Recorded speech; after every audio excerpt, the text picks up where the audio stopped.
Well, good afternoon, everyone. I'll put my disclaimer out early. I'm fighting a cold. It started coming on Tuesday. We were in here taping news nuggets and insights for this past week, and I kept feeling like a nasal drip. After a long weekend on these trips, sometimes my sinuses, when you don't get a lot of sleep, your sinuses flare up, and I thought of what it was. But boy, by Wednesday, I was knocked out.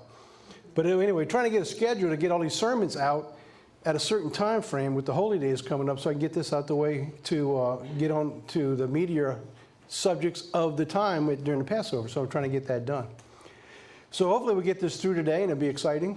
I'm excited to be able to bring it to you. It's part 2 of a sermon I started 2 weeks ago.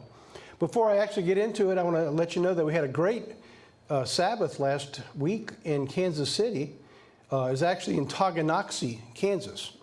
And we had, from meeting the people, I guess there was like 4 different groups or 5 different groups who they interact with each other up there. They actually get along from time to time.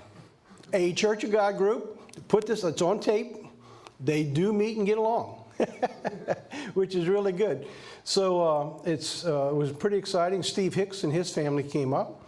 For those who know Gary and Wanda, who helped with the feast in Branson, they came up. So we had a really nice turnout. We had, during the Bible study, they played the Constitutional Christian. And it's a powerful response. We're getting that wherever people see it. And here's something that happens that, you know, I've been in the church a lot of years, and I've never seen before when people come up and say, can I get about 5, 6 copies? Can I get 8 copies? Can I get 10 copies of that? Because when they see it, they want to share it with somebody. That's a response we really haven't seen. You know, we always want to say, how do we get to the public and how do we get to our family members? Well, it's a tool. And that tool now is people say, I want to share this. And they say, hey, so-and-so needs to see this. Somebody had already sent it to somebody up in New York, somebody who, from Georgia, I think it was, called Audrey, because that's the number on the end of the DVD. And he was out in New York, and he called in looking for 5 or 6 copies that somebody had sent to him. So it's getting around. So keep praying for that. Now, we haven't reached the general public yet. So we're still working on a few things we want to modify and change. And we got some really good advice from Dean Powry, who WHO TV, the general manager, spent about an hour on the phone with him. It was very kind to be able to share a lot of his insight. And that's what he does for a living. He knows how to market television and market media. That's what he does. He's very good at what he does. And he was kind enough and gave me an hour of time, you know, pinpointing you down with a lot of questions. You know, what's your objectives? What do you want to do? Who's the groups you want to reach? And he just walking all these things through. And he said, don't put it out to the general public yet until you're ready. Get all your ducks in a row. He said, this is going to have a long shelf life, which is really good. That's what we're hoping for. So keep praying about that. But if we can hit the general public with a DVD when people in the general public says, you know, I need somebody to see this, and at the end they go to those websites, then God's can direct them to where it's where he wants them to be.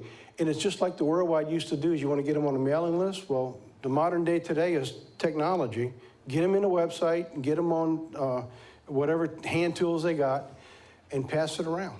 So, and one more thing, he said he's got a mailing list of 900 pastors in the country with over 1,000 members each. And he said when we're ready, he said he'd be glad to take our information and send it to all of them. So, I mean, there's the potential that one of those pastors might want to play it to their membership. So, I mean, you got potentially tens of thousands of people can be reached, you know, virtually overnight. So we're praying, we're taking our time, and we're trying to get our homework and get everything in a row so that we can make this work.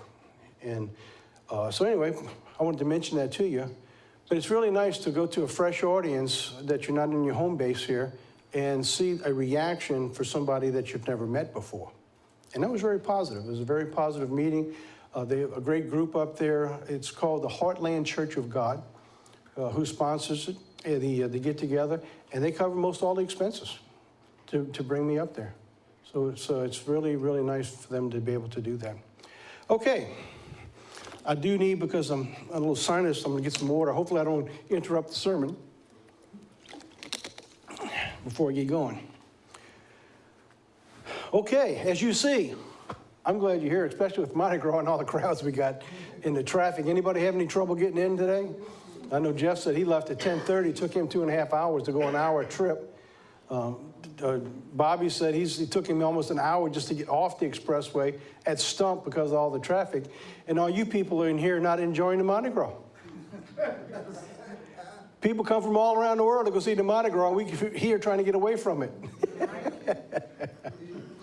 I call this series we're working on one of the lesser-known characters of the Bible. If you weren't here the last time, I'm going to give a little quick review, and then we're going to pick it up.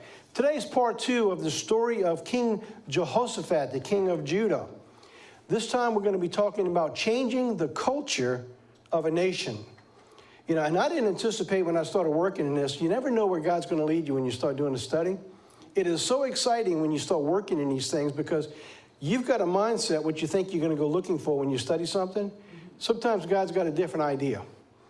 And so when you sit back and you start studying things, I even remember telling Danny, when I started putting all this together, I said, Danny, I got my hands on something, but I don't know what I got yet.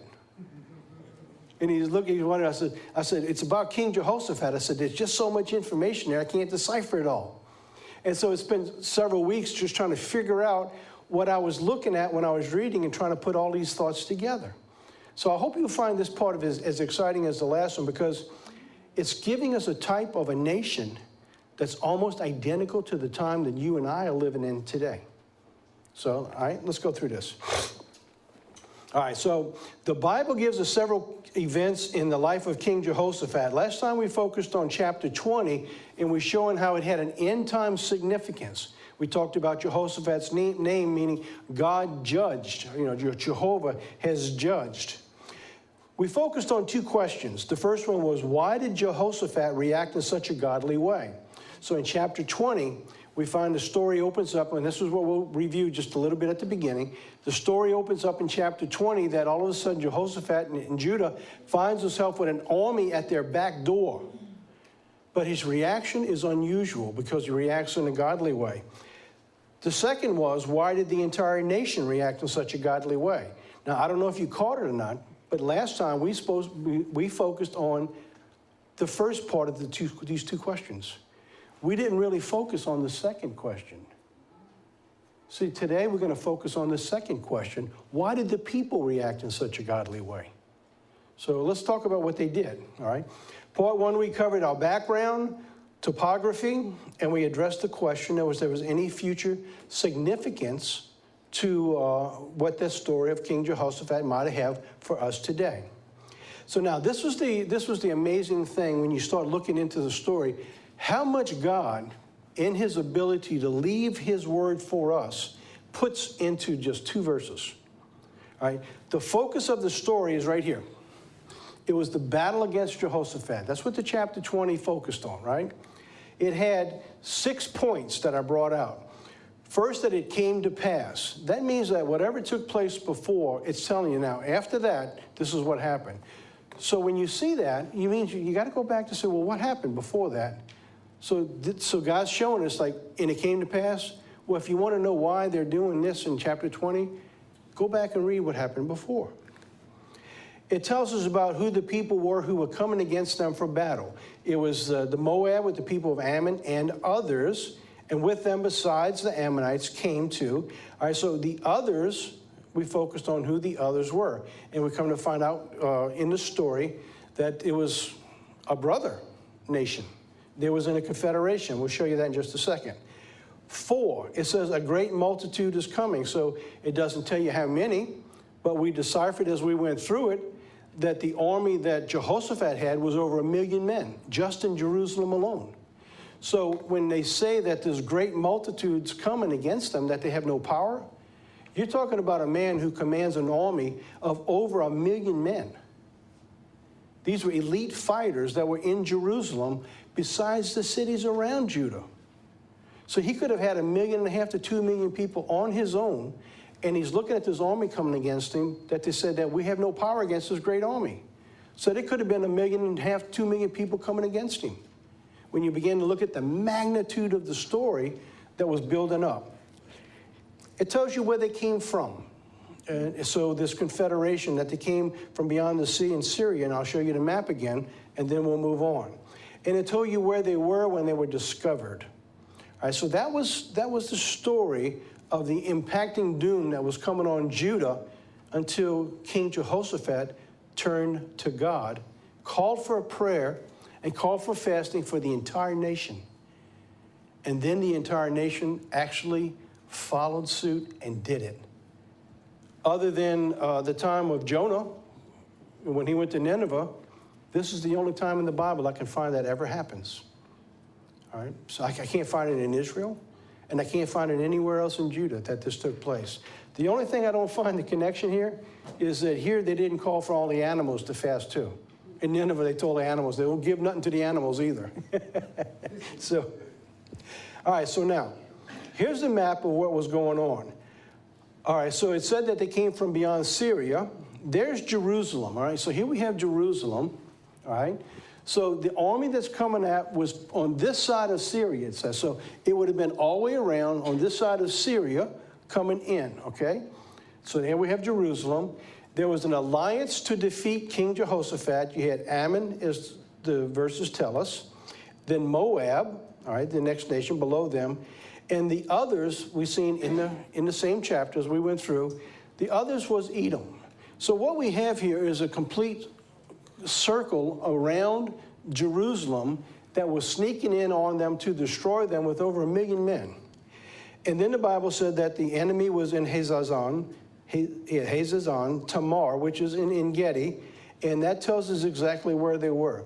So they were probably 40, 50 miles away from Jerusalem. So, I mean, they woke up one day and there they were. So somehow they moved very quickly.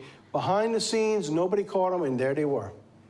And so terror strikes the king. He calls out to God. The people listen, and God intervenes and saves the nation of Judah in a miraculous way.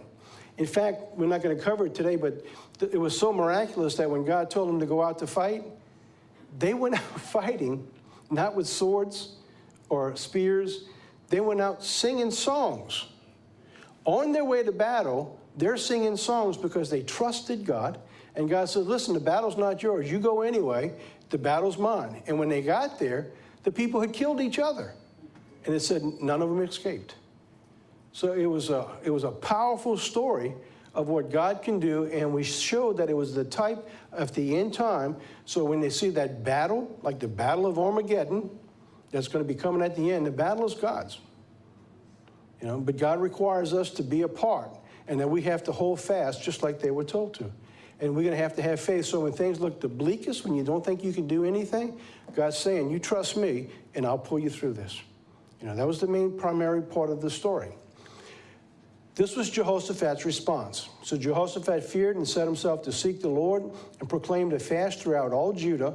So Judah gathered together and help from the Lord. And from all the cities of Judah, they came to seek the Lord. So now the two questions. Why did Jehoshaphat react in such a godly way? We covered that last time because of a history of what he personally experienced from his dad, King Asa, and what he experienced himself as the king for the years that he ruled. I want to talk about this today because this is really important for you and I. Why did an entire nation react in such a godly way? This isn't the first time that a nation called for a fast, a king. But it's the first time that everybody actually did it, that they showed. Man, woman, and child, even the little ones. They said even the little ones, they were called to a fast. They all went to Jerusalem together, and they prayed together. So it was a remarkable story. So what I'm going to try to do today is I want to paint a picture a little bit. I want to try to put us in the mindset of what they might have been through that they had experienced in their lives, no different than what you and I are going through and experiencing in our lives. So let's try to put the two times together, their time in a period of someone's life and a period of time for you and I. So what did they have? All right, so when they began to go through all these things, what did the people of Judah have that helped them think in such a way that they would actually trust the king and turn to God and have faith that God would save them? The oral tradition. So I got this from the Oxford Bible Studies, and it says this. The oral traditions was passed on from generation to generation by word of mouth. In ancient Israel, pieces of poetry, stories of heroes, legends about founding figures, songs of celebration circulated amongst their groups and tribes. It was tradition that they would get together on Sabbaths. They would sit together and the elders would tell the stories. They would get together on holy days and they would recite the things in the past. They would have their staffs, they would have things carved in them that would pass on from generation to generation, and they would add carvings and etchings. And they would literally go through these staffs and they would read the etchings and they would tell the stories and they would pass this stuff on from generation to generation. They would talk repeatedly of accounts of momentous events of the Exodus and the wilderness journeys that were transmitted to their descendants. And these were followed later by the accounts of the early kings and their prophets. So they would go through and they would tell these stories of wonderment, and they would pass them on from generation to generation. They talked about the great exodus from Egypt. For centuries, the children would pass along the stories of their ancestors from Abraham, from Isaac, and from Jacob. And they would tell these stories of the glory days in Egypt when Joseph was second in command under Pharaoh.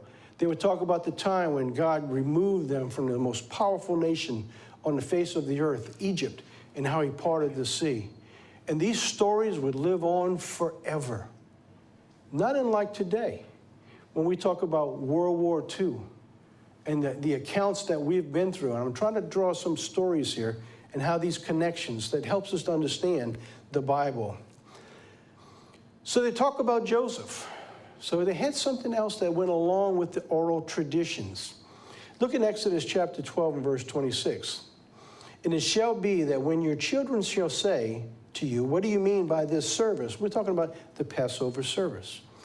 That you shall say it is the Passover sacrifice of the Lord, who passed over the houses of the children of Israel in Egypt, when he struck the Egyptians and delivered our households. And so the people bowed their heads and they worshiped.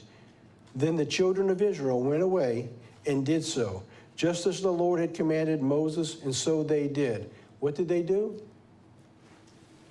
It shall be when your children shall say. They told the children. And God's saying, and so they did. They went from generation to generation, talking about the power, the glory, and the might that what God did for them as a nation, and how they got to be where they were. And how Solomon built that temple, and what King David had done all those years, and all the enemies that they had fought and they had won and they had conquered, and how God gave them that land. And they lived those stories. They had something else, all right?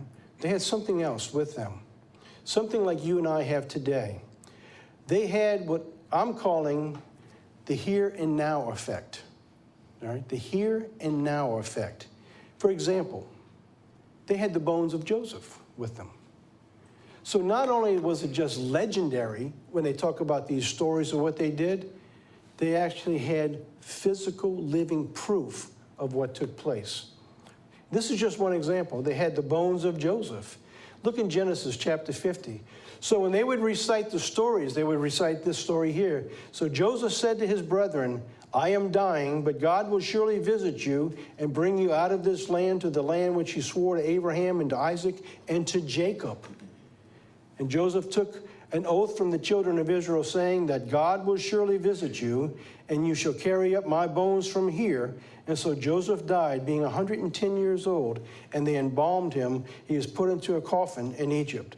So the legend would tell, through the tradition, that God promised through a prophecy of Joseph, who was sold by his brothers into Egypt, who rose to be second in command of the most powerful nation on the face of the earth, that God promised that there would be a day that they would come out of Egypt, that they would establish the land of Israel, and it would be theirs. And they would say, and this is the land you live in today.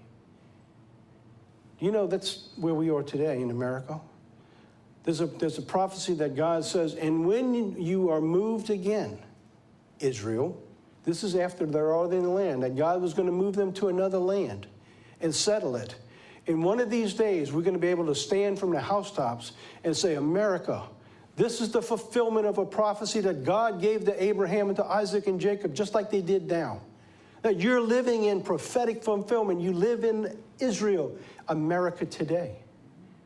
You're living in the land that God called. And we have the physical evidence because we have not only oral traditions. You know what we have? We have the proofs of the prophecy of what the land would be like.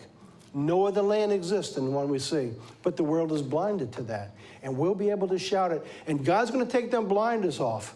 And they'll look for the first time and they'll say, wow, I never saw that. And we'll be able to say, yeah, let me tell you some more. Because you see, this is what's going on in the reign of King Jehoshaphat, which I'm going to show you today. And then in Exodus 13, and then they came out, and Moses stood when the bones with Joseph and his feet had placed the children of Israel under a solemn oath, saying, God will surely visit you and carry up my bones from you from here. So here we have the time coming out, and now the fulfillment. And the bones were with the children of Israel, and they would tell those stories about this year after year to generation after generation to this very day. Why? Because God's given us His Bible, and I'm telling you. And you'll tell someone else. And then go on and on and on. So now, let's look at the here and now effect back then against today for one generation. What are we looking at in one generation? God says it's, given to man to be, 70, and perhaps if he has a good life and God decides to give him an extra 10 years. So now let's look at today. And then we're going to go back and look at during the time of King Jehoshaphat. If we just went back 70, 80 years from today, what are we looking at? So we pick up the time, we go back 70 years. It takes us to 1947. Could we not talk about a lot of history now between 1947 and today? What we're looking at? What about if we had the extra 10 years God gave us? Now we go back 80 years. What are we looking at? So we sit down and we talk to our children. If you look at the TV today, nobody knows a lot about history anymore. It's because we have gotten away from the oral tradition. We have gotten away from talking history to our children in school. I mean, I can't believe how, I don't have a better word to say it, how ignorant people are. I mean, it's absolutely insane when you listen to people, college graduate students who know nothing about history. It's unbelievable. All right, so now, if we would sit back, we could talk about, all right, so now we're in ancient Israel. What are they talking about? In the same span of time, we can always go back to the rise of Adolf Hitler in World War II. 70 million people killed. We could talk about all these events. There's still people who are alive during that time. So now, they're the here and now effect, and we have the traditions, we have the history books. How about the 50s? We can talk about some things in the 50s, the Korea War, the nuclear proliferation. All right, so now we talk about these things in the lifetime because they're real to us, so we look at these things. How about the 60s? The Vietnam War, the Israel Six-Day War that took place, and how Israel took Jerusalem. And we would sit down and we talk about all these things. We could talk about a lot more in the 60s because it was the change of culture. It was a time of just absolute, I don't know how you, I guess it was the beginning of a fall of a nation. Then through today, from the 70s to today, they'd have become more personal because more and more people are alive, so they remember more of these stories. So now in ancient Israel, in the same span of life of just 70, 80 years, we would look back just like they're doing. Look at all the stuff we can pull out, just some of the major events. I just, off the top of my head. I mean, you could probably go through, if we had a Bible study going here, I'd get a chalkboard out right now and I'd say, okay, what do you remember about this? And then you would start talking to your family about all these things that went on. So now when we talk to one another, oh, don't do that. I remember when we did back 20 years ago, they did that. Look what happened. And they would talk about these things in ancient Israel. So now, what about the here and now effect? Same timeline, 70 to 80 years. What am I looking at? All right, we took at the time from the time King Jehoshaphat dies, and we back up because he lived 60 years, and then we add another 10 years, and if we wanted to, that's 70, we could go all the way to the end and add another 10 years here. Now, why would that be important in this life? What are the children of Israel, I call them children of Israel, but they're actually the nation of Judah because at that time the kingdom had split. But they're still Israelites. You know, they are the nation of Judah, the tribe. So Jehoshaphat reigned for 25 years. When he sat on the throne, he was 35 years old. All right? His dad, King Asa, he reigned for 41 years. So now, we're looking at just over 65 years. His dad, now we're looking at his grandfather. So now we're taking him the son of so-and-so. So now you put it in terms we can relate to. His dad, his grandfather, and his great-grandfather, Rehoboam. So now if we went into the 80-year period of time, the children of Israel, who saw this nation coming against them, their memories are vivid of the time when the nation split and King Rehoboam became the king of the nation of Judah, and Israel was a separate nation. They could talk back to the time, I can remember when we were just one nation. We didn't have these, and so things are real. They're here and now back then, all right? Here and now back then. At 8 years old, something took place. It altered the life of every person in Judah. When King Asa was at the helm, and Jehoshaphat was about 8 years old. He could have been 9 or 7, depending on the birth and depending on when the battle took place. But according to just the numbers, he's around 8 years old when something happened.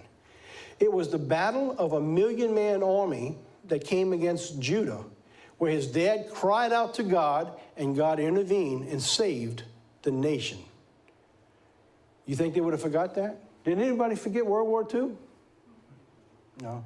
They would have never forgot this, not in that short span of time, because there were people alive who were probably in the battle, just like we have the veterans today, all right? All right, so now, in chapter 15, King Asa makes a covenant, and the children of Israel with the covenant of God, that if anybody broke God's law, they put them to death. You know, the covenant was, we're going to follow God to the letter. In fact, King Asa, when he found out his mother reinstalled an idol in a high place, he removed her as queen. He just removes her as queen because of his covenant that he made with the people. What else would they remember? When you look at the time, what was going on, putting in this perspective, King Ahab of Israel was there with the 3-year drought. You think they would have talked about the 3-year drought in Israel?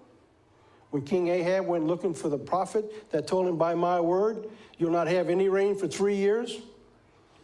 Because that king went searching through all the land to kill Elijah because of the drought that he brought on. That wrecked the nation of Israel because of that drought. You know they're going to be sitting around talking about that.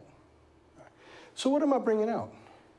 They're bringing out all these events that God brought to them, so that when it came to this army in chapter 20, what do they remember? They remember God. They remember God was involved in all of this. They remember the stories passed on, all right, what was going on. During the days of this time we're talking about today, these were the prophets that were on the scene. Elijah, Elijah, and Micaiah. All right? Chapter 18 talks about the prophet Micaiah. He was actually hands-on at their time. So not only did they have what was taking place, they had prophets at the time telling them what God was doing. All of this is all taking place in the lifetime of one human lifespan. So all these things and these events, it wasn't just something we're reading about. They were living through historical times. You are too, whether we realize it or not. And then finally, I want to bring out here is that by the time the battle, chapter 20, they had a multi-man army where God intervened, that people didn't have to fight. This information lived on just like the Exodus of what was taking place. All right, so now, what I did here was compare the lifetime that we can relate to and the lifetime of what the people were facing and going through back then in their time, and what was taking place and why they would react in such a godly way. Now, those are the events, and let's look at something else now. So here we have that Jehoshaphat at 8 years old, something changed that nation. So what I put up here, from this period back, the Bible tells us there was bad kings. During this period of time, it was a mess. I'm going to show you the chapters in just a second. In 2 Chronicles chapter 14, it talks about the battle of the Ethiopians. We don't have to cover that today. We covered that last time. In verse 11, King Asa calls out to the Lord. Remarkable what happens. Now, keep this in mind of America today. I heard the vice president on TV again yesterday or the day before at CPAC. And he was closing out his speech, very impassionate, very heart-driven, and he closed out the speech with the theme that he has used throughout his campaign, 2 Chronicles 7, verse 14. All right? This is the vice president of the United States. He's used this throughout his campaign. I'm going to show you something. In 2 Chronicles chapter 15, verse 1, it says this, for a long season, and I'm going to read this again in just a few minutes. See, now what I'm trying to do is I put you back what they might have thought. Now I want to take you from what they might have thought to back to today. Because you see, the parallels are unmistakable. Verse 1. The Spirit of God comes upon Azariah, the son of Obed. All right, the king is coming back from his battle. It's like he's coming back. So this prophet goes out to meet him. So he meets Asa and he says, hear me, Asa, and all Judah and Benjamin. The Lord is with you while you be with him. If you seek him, he will be found. But if you forsake him, he will forsake you. For a long season, here's the red. See, I got the red? Here's verse 15, chapter 15, verse 3. For a long season, Israel has been without the true God. Well, wait a minute. They had temple service. They were keeping the holy days. They were doing sacrifice, right? They had all of that. They had the house of God. You've been without the true God. Every week, people go to church. Every week they make their contributions. They put the money in the box. And I'm telling you, for a long season, America has been without the true God. Right? We've been out without. What else they've been without? Without a teaching priest. Amen. You know? We showed in the Constitutional Christian where David Barton says he's contacting all these pastors. And he said, well, will you teach this? And I said, no, we're not going to teach that. And we're going to drive that point home because that's our job. If we want to turn things around like they did back in Chronicles with Jehoshaphat, then we have to do what they did. Otherwise, God's not going to. What else did they have? They didn't have the law. They didn't have the law. Now the churches today, they go to church without the true God and say, the law's been done away with. Well, I'm telling you here, it's not. This is what they didn't have. And so this is what they had before that time. At this event, the life of that nation turned around. And I'm telling you today that if in this nation, if our leadership will turn to God, what will God do? If my people who are called by my name will humble themselves and pray and seek my face and turn from their wicked ways, I will hear from heaven. I will forgive their sin and heal their land. And I'm telling you, that's what it's going to take. That's what it's going to take. Now, let's go back into that verse where I was at. It says this, in verse 4, where I left off over here. It says, but when they in their trouble did turn unto God of Israel and sought from him, he was found of them. Now, look what it says in verse 5. And tell me if this doesn't sound like America and the rest of the world, how it's exploding after the decision of the Supreme Court, 2015, for removing the laws of God for same-sex marriage. Here's what it says. And in those times, when? Back here. Remember that lifespan I just showed you? All those people lived through this. So what are they looking at? So if I gave them a chart, they could sit back and talk to the children and say, you know, before this period, let me tell you how bad it was in our nation. And in the oral traditions, they would tell everybody, let me tell you how bad it was. We can do the same thing today. This is how bad it was. And in those times, there was no peace to him that went out, nor to him that came in. But great vexations were upon all the inhabitants of the countries, not one, countries. And nation was destroyed by nation, and city of city, and God did vex them with all adversity. Doesn't that sound like what's going on around the world today? Yes. Wow. So I'm reading these things and I'm studying this over the last couple of weeks, and I'm saying, like I told Danny, I said, Danny, I got something here. I don't understand what I got. So I'm trying to sort all this out, because I'm telling you what's going on here is the story for America today. It's the warning message. So here we have what I just brought out. 2 Chronicles 15:5, 6, there was no peace. Nation was against nation, and they were all vexed with adversity. But then it changed. See, the whole thing changed now. They make a compact with God. In 15 it says, and there is no more war. From the time they called out to God and they repented and asked God to save them, God intervened. And look what happens. There's no more war until the 35th year of his reign. All those years now, God protects Judah because they trusted God. Wouldn't that be amazing if that would happen? Now, technically, let me be technical here. I could have put another line in here because the last 6 years of Asa's reign, he made another blunder, and he had some problems for the last 6 years of his life. But then his son takes over. King Jehoshaphat begins his reign. So now the people would sit around in their 70-year lifespan, and what would they talk about here? They say, man, you know what? I remember a few years back how bad it was. You know, we were afraid to go outdoors. We couldn't let our children walk on the street by themselves. There was perversity and sickness and disease, and people were fighting and war after war, and there was no safety anywhere. But now they have peace. They have protection. So they sit back and they talk about these stories, and it brings them to the point we come to chapter 20. So when they see this king comes, what do? They remember the before and the after. They remember what it was like before when they didn't trust God. They remembered how King Asa reacted at the time. And so the son reacts the same way.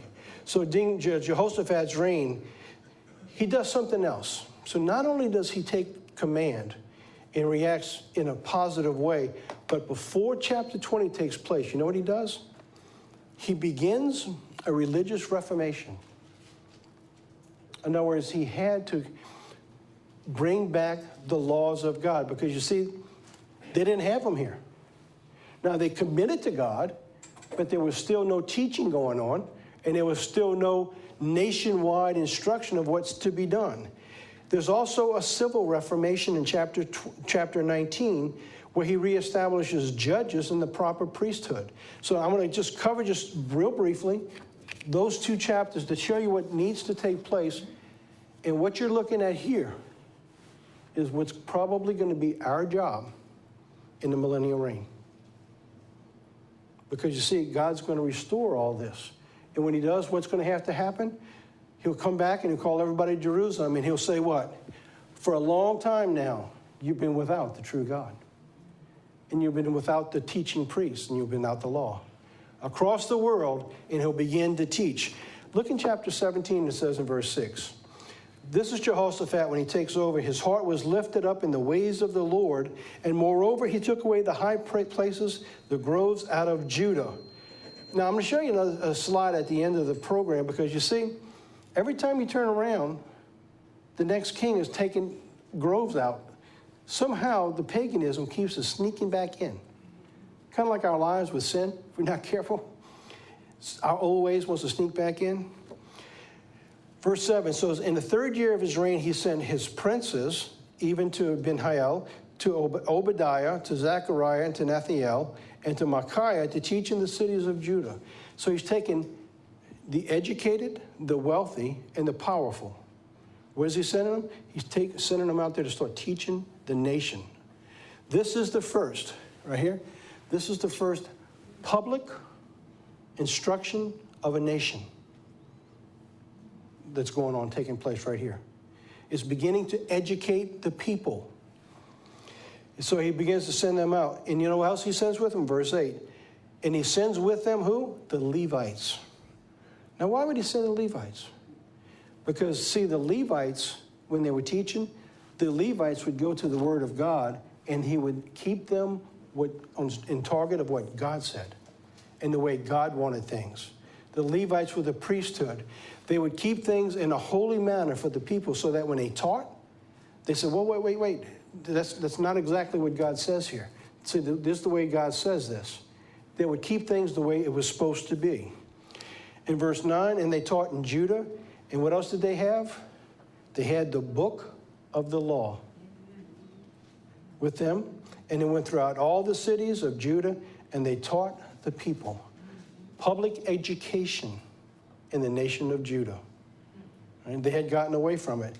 Now, here's the amazing thing. When you go back and you read this chapter, verse 10. And the fear of the Lord fell upon all the kingdoms. Not because they had power, not because they had might, because the power of God was instilled in that nation, and it brought fear to the rest of the world. If this nation depended on God, it wouldn't need all this military might. God would fight the battles. All right, so now, chapter 19. Chapter 19. Verse 4. All right, so now we're in chapter 19. This is the Civil Reformation. Once he went around and he taught everyone the education of God's way and God's law, now they're ready to do something else. Now they're ready to build the court system to instill the judges which will rule in a godly fashion. Isn't that what's going on with the judges today? They're trying to take over the courts to destroy God's way. I mean, we got to see what's going on here, and you'll see what's going on in our nation. And that's why I was emphatic 2 weeks ago when we did News Nuggets and Insights to show you how the court system now is going an end around to destroy the Constitution and the civil government, to do things and putting people in place that have no business being there, and who absolutely ignore the laws of the land and the laws of God. So now let's what happens here. This is chapter 19. But here's what they did first. They educated the people first on God's ways. Once you've got that set in place, now you're ready to go back to set judges up. So Jehoshaphat dwelt in Jerusalem and went again throughout all the people of Beersheba to Ephraim, Mount Ephraim, and he brought them back to the Lord of God of their fathers, and he set judges in the land throughout all the fenced cities of Judah, city by city. So you had the small courts and the small judges going on. And he said to the judges, now I wish we had a judge system like this. Take heed for what you do, for you judge not for man, but for the Lord who is with you in judgment.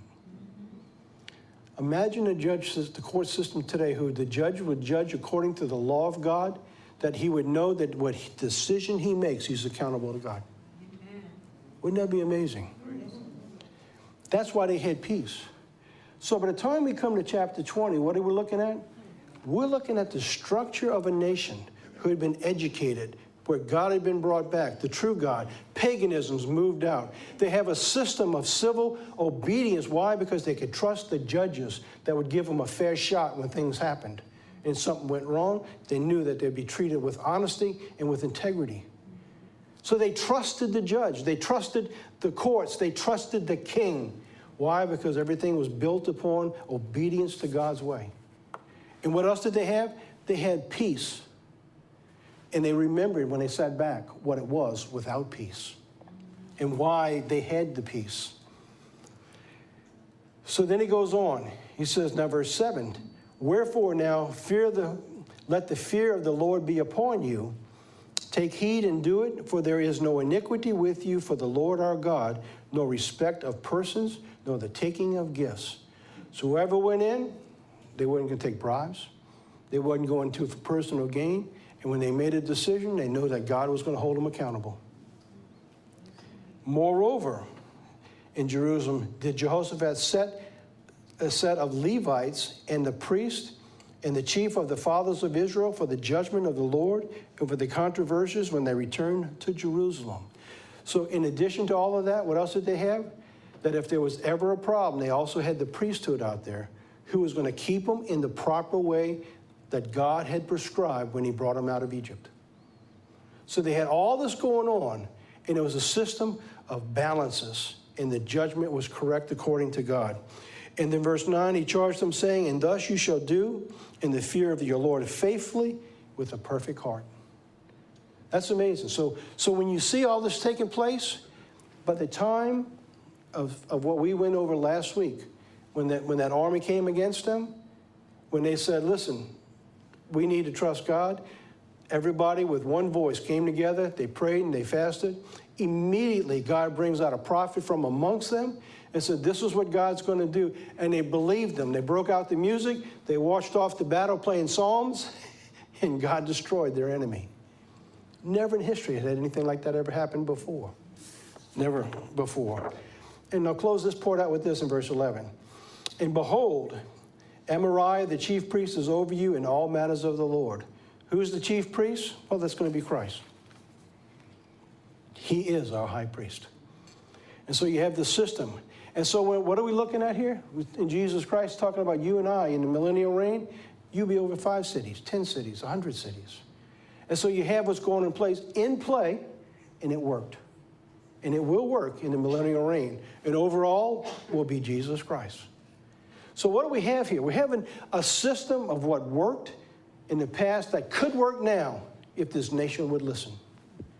And it doesn't look like it's going to. Now, going on. King Jehoshaphat gives us the insight into the millennial reign. I just got 3 scriptures to bring in here. It says, now, therefore, if you will indeed obey my voice and keep my covenant, then you shall be a peculiar treasure to me above all the people, and for all the earth is mine, and you shall be to me a kingdom of priests and a holy nation. All right, so we have a type what's going on here. Revelation 1, verse 5 and 6. And to him who is loved and washed us from our sins in his own blood has made us kings and priests to his God and Father, and to him be glory and dominion forever and ever. And Revelation 5, verse 10. So he has made us kings and priests to our God, and we shall reign on the earth. So we're looking at the time of Jehoshaphat, and in the Bible, God's showing us that this is what you're being called to be. You're being taught right now and educated right now in the ways of God, because this nation is without God, without the true God, without the laws, and without his judgments and statutes. So now, let's bring it back to today. All right? That's what their nation went through, and God blessed them. But now, what about today? All right? This is where we were when we tried to draw the analogy. Now, going back again, let's put with what we just covered, let's bring something back in. What else can we say here? In 37, we brought out in the Constitutional Christian, you began to see at the end of in the 30s, is that Christianity began moving away from society. They were mocked. The people said, no, you don't want to be a part of the court system. You don't want to be a part of judgment. You don't want to be a part of politics. You don't want to be a part of any of that. What did Jehoshaphat do? He put God-fearing people in charge of it all. But see, as a nation, we got it back ways. We took everything out. Why? Because it was bad? Well, instead of setting it straight, we turned it over. We took a God-fearing nation and gave it to the ungodly and say, okay, it's yours. It's amazing. By the 50s, right, we covered what the high events. At the same time, the Johnson Amendment comes in. Silences the churches. So we can't talk about things because it's political. Well, that ain't even what it said.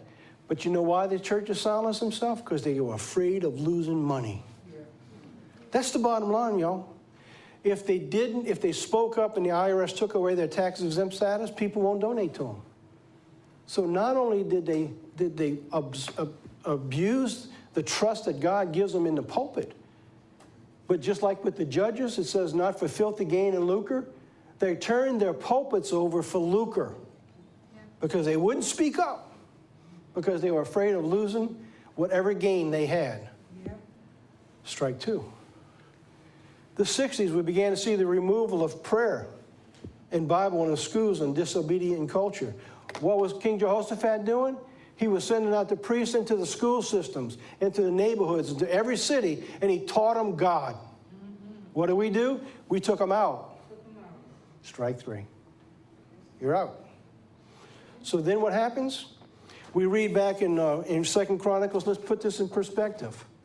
All right, so it said, But for that long season, there was no God, no true God, no teaching priest without law. What was the consequences? The consequences in verse 5 and 6, there was no peace to him that went in and went out. You cannot turn your children loose on the streets today without fear of someone taking them or some kind of abuse.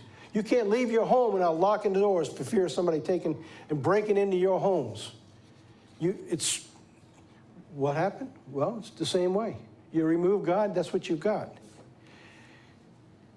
Great vexations, God says. Nation was destroyed of nation, city of city. Look at the Middle East. Do you know nations right now are preparing for war? Around the world, because they see things collapsing. Yeah. I don't care what the news is telling you. You look at what's really going on in nation against nation now preparing because they know things is getting bad. All right, things are not getting as good as you might think they are. Yeah, there'll be a period. Things will settle down. But I'm telling you, in the middle of it all, people are jockeying for position. So what happened? Here's the consequences. Just like we just read, in those times there was no peace. When you move God away, what happens now? All right, so now by the time the 70s, abortion, the same-sex marriage, God is out of the picture. And havoc is increasing across, look at the murder rate last year. Not just in America, across the world. Look what's going on. All right, so we're in a parallel time that we're looking at. And in the story of the life of Jehoshaphat, God is giving us an example of what it was like to take it from how bad it was to turn it around. And where does it stop? With one, it starts one place. Turn to me, he says, if you repent.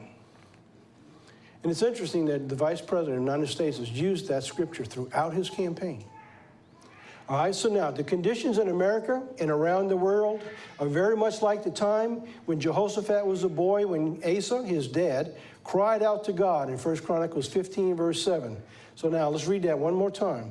So now the Spirit of God came upon Azariah, the son of Obed, and he went out to meet Asa, and he said, hear me, Asa, and all Judah and Benjamin, the Lord is with you while you're with him. If you seek him, he will be found. But if you forsake him, he will forsake you. And for a long time now, he said, Israel had been without the true God, without a teaching priest, and without the law. But in the trouble, when they turned to God, the Lord God of Israel, and sought him, he was found by them. And I'm telling you, it's not too late for the United States if they will do this. But you're seeing an enemy rise up with such hatred and venom that is absolutely unbelievable. And there will be bloodshed before this is over. Wow. There will be. Conditions in the land without God, well, that's where we were. Now look at verse 5. And in those times there was no peace to the one who went in or went out, no one, nor to the one who came in, but great turmoil was on all the inhabitants of the lands. And so nation was destroyed by nation, city by city, for God troubled them with every adversity. It says, but you be strong, and do not let your hands be weak, for your work shall be rewarded. Now, this is a confirmation to you and I in the calling God has given to us. Just like he's told all his people throughout the Bible, if you will do this, God will be with you. He says, but be you strong, and God will bless you. So now, let's put some of this together and wrap it up. At the end of the life of King Jehoshaphat, what are we looking at here? In 2 Chronicles 14, verse 2 through 5, we see that King Asa removed the high places. I almost made it through. Excuse me 1 second.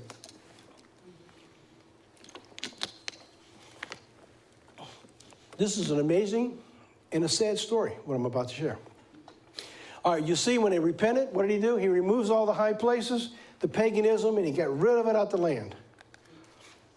In 2 Chronicles chapter 7, verse 6, his son does the same thing. So while it's all going on that they're trying to follow God, inside the nation, somehow people dragging it all back in. So he said he removes the high places and the groves. That's Jehoshaphat, years after his dad had already removed them. That's amazing. It's not unusual because that happens in our own lives. But now, this is the sad part. At the end of Jehoshaphat's life, now he removed them, right? He reigned 25 years. At the end of it, paganism has crept back in. And it says he didn't remove the idols at the end of his life. In that short span of time, it shows you how the evil one will continue striving to destroy what God's plan is. That means we have to be vigilant and continuous. Look what it says here in chapter 20, verse 32. It says, and he walked in the way of his father Asa, and he turned not aside from doing it and doing what was right in the sight of the Lord. Nevertheless, the high places were not taken away. Isn't that amazing? Here they took him away. They came back. Maybe he lost his fight. I don't know. But it's a continual battle. Look at this. For as yet the people had not directed their hearts to the God of their fathers. They are obedient. They were taught. They were educated. They learned the ways of God, and God blessed them. But their heart did not turn to God. That's the time we live in today. That's the time we live in today. Is that even if people want to listen, they have to turn their hearts to God. That's going to happen. It may not happen until Christ returns. It will happen to many beforehand. That's our job, to reach those people. So we need to be out throughout this land, proclaiming the laws of God, the true God, and God will bring them to his truth. Now, I'm going to wrap this up to see if find this is interesting. All right, so now, this is a small chart of what I had before with all the turmoil, the change, and after the turmoil, right? Now, here we have in America, before, this is all the removal of God now. In that generation, all the way to here. All right, so now we come to 2017. Do we have an opportunity here? All right, do we have an opportunity? Now watch this. Let's line it up, the before and after, all right? So here's the before. No God, no true God. Could God have been giving us a plumb line? I think he has. I think this year the plumb line has fell. God's telling us it's time to wake up. You need to take your decision on where you stand, all right? So I think God has drawn us a plumb line. It's very obvious that things are getting worse and worse and worse. And God has given us an opportunity right now to do a work. And maybe we can reach the highest office of the land and take the effort like King Asa and call this nation back to God. It could happen. Whether it will or not, I don't know. Because here, look what God says now, and I'll wrap it up right here. In Revelation chapter 10 and verse 11, God says this. And he said to me, you must prophesy again about many peoples, nations, tongues, and kings. In this chapter, God is showing that he's about to blow the last trump. To bring it all to an end, and at the very last minute, God draws a plumb line. I don't know why that thing popped up again. I'll just do that. Oh, back it up.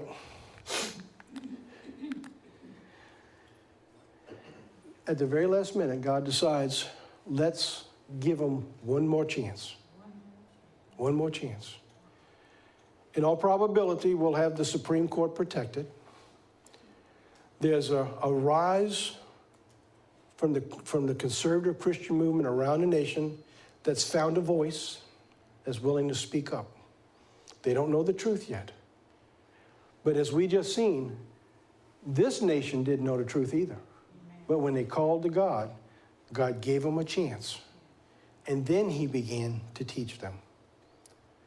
Let's hope that this nation, with its voice, will find the leadership to turn our nation to God. All right. Now, next time, part 3, the very last part of the 3-part series, deception.